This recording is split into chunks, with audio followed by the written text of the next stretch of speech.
So now we're ready to start adding obstacles to our game.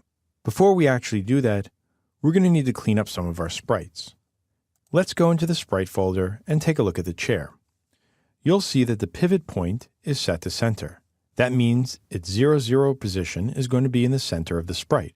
Now, when we spawn these, we're going to put the spawner somewhere in the middle of this carpet. And what we don't want to have to do is recalculate where to actually offset the chair or any of the other obstacles so that it matches inside of the carpet. One way we can get around this is by selecting all of our sprites and changing the pivot point to the bottom. We'll have to hit apply to change this. And now if we go back to the chair, the 0, 0 position will be here at the bottom.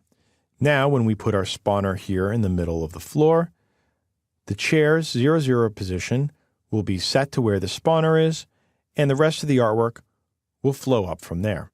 Now let's create our first obstacle. We'll drag our desk over into the scene. And let's double click on the desk in order to zoom in on it. First, let's rename this obstacles, because this is going to represent a few different obstacles in the game. Next, we're going to want to add a rigid body onto this obstacle so that we can actually give it a force and move it along.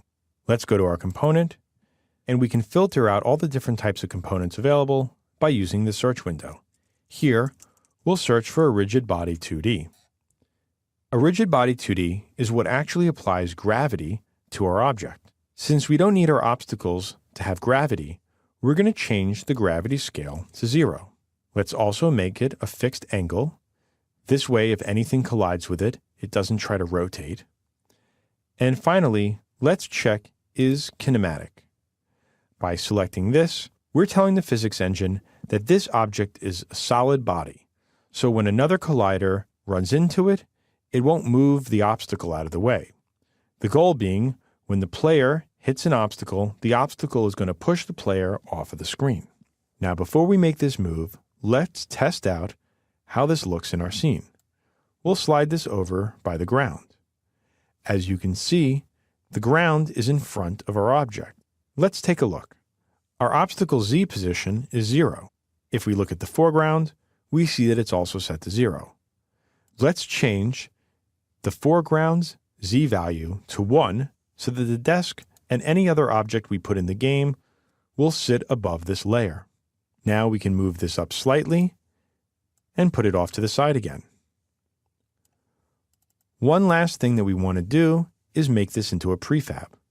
A prefab is a reusable game object that we can configure either in the scene or in our folder, and then when we build our spawner, we'll use that prefab to create a new instance of the obstacle. Let's go to the root of our assets folder and create a new folder called prefab. And now in order to make this into a prefab, we simply drag the obstacles game object into the prefab folder. You'll see here, we now have our prefab, and also obstacles is now highlighted in blue. If we selected this, we'll have a new menu with select, revert, and apply, which allow us to make changes to the object and apply them back to the prefab, or get the default values from the prefab itself from any instance in the scene.